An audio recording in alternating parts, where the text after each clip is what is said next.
They suffered sexual assaults while serving in the military. Jennifer, thanks for joining us and for stepping out of the hearing. As you know, former Defense Secretary Leon Panetta said back in 2011 that there were over 3,100 reported cases of sexual assaults, and of those, only 8% were prosecuted. Panetta also went on to admit that the actual number could be as high as 19,000. I want to play for everybody what Congressman Bruce Braley, who co-sponsored a bill to prevent accused members of the military from going unpunished, just said moments ago on Jancy and Company. Take a listen. This decision by this supervising general just turns justice on his head. It's easy to understand why so many people are cynical about the progress. Easy to understand why so many people are cynical about the progress. Jennifer, where do you stand on this, especially now that so much is being revealed to Congress today? I'm so very pleased that they're finally starting to take a look at the fact that the chain of command is part of this problem, as evidenced by the Lieutenant Colonel James Wilkerson case. It's a perfect example of how justice goes awry in the military justice system, if there is such a thing.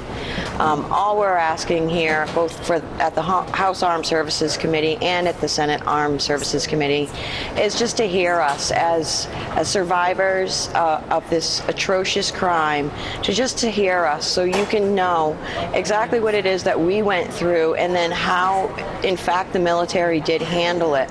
Because if you listen to the stories, you'll hear the same story over and over and over about how the chain of command is the one that's failing us. Jennifer, I know as you are a survivor of sexual assault in the military, can you in brief explain to our viewers what you experienced after reporting?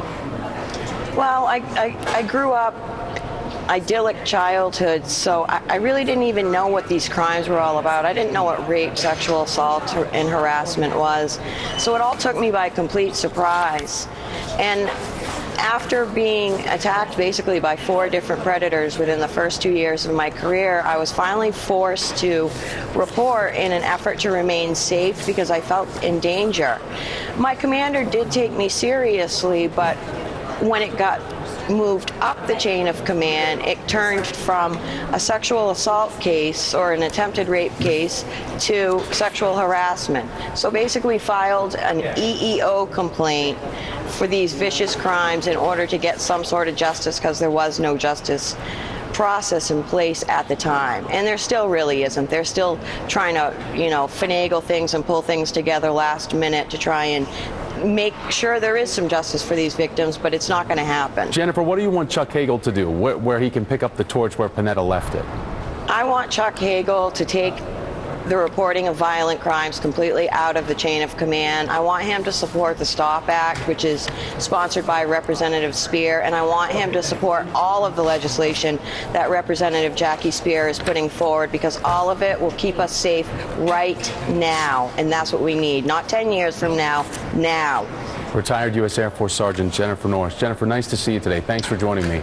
You're welcome, sir. Absolutely. All right, so next week, President Obama is going to be making his first trip to the Middle East since his election.